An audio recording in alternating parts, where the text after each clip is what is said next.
The Center for Democracy and Development Election Analysis Center on Monday commended Nigerians for trooping out in large numbers to cast their votes in last Saturday's presidential and National Assembly election across the country, in spite of the numerous challenges many of them faced. At a press briefing on Monday in Abuja, the center said that the elections provided further illustration of the anti-democratic political culture of the country's mainstream political class. Correspondent Jeremiah Umai completes the story.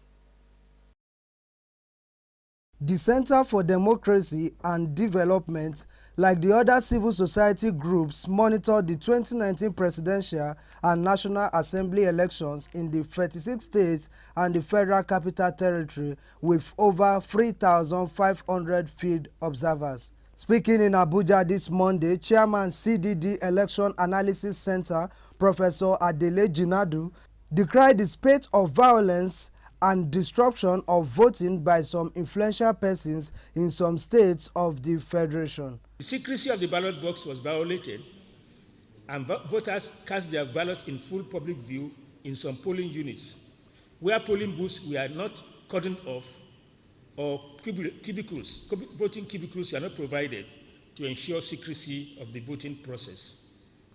In addition, it appears that some voters were able to take their phones into the polling booths, as evidenced by pictures of thumb-printed ballot papers in circulation. Vote buying was observed in some polling units in Bayelsa, Enugu, Kano, and Osun states. Vote buying patterns varied according to geopolitical zones. In spite of warning from INEC that VIPs, notably elected public political office holders, should not disrupt voting on election day, there were high-profile incidents of disruption of voting processes through the abuse of the power of incumbency in states such as Akwa Ibom, Bauchi, Imo, Kogi, Kwara, Lagos, and Rivers, where huge supporters escorted politicians to the polling units. 3.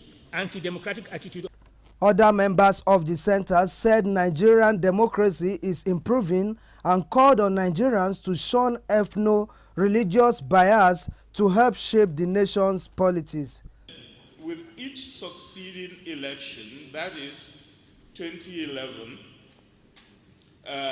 2015, and currently 2019, innovations have been introduced to improve the integrity of the elections. We focused on the importance of the card reader in improving that integrity of elections, and our field reports showed that in most places these card readers worked. Therefore, our assessment is that there is a significant improvement in terms of this election. As our democracy matures, in fact, we are called transitional democracy, because we are still in transition to what one may refer to as the developed nature of democracy. So as our democratic process progresses, we also think that very salient lessons about engendering consensus even where there is agreement, and also taking politics beyond the realm of ethno-religious sentiment. The center also harped on the need for INEC to enforce its guidelines and prevent privileged individuals from ambushing the electoral process. Jeremiah Umahi, reporting for Clearview Television.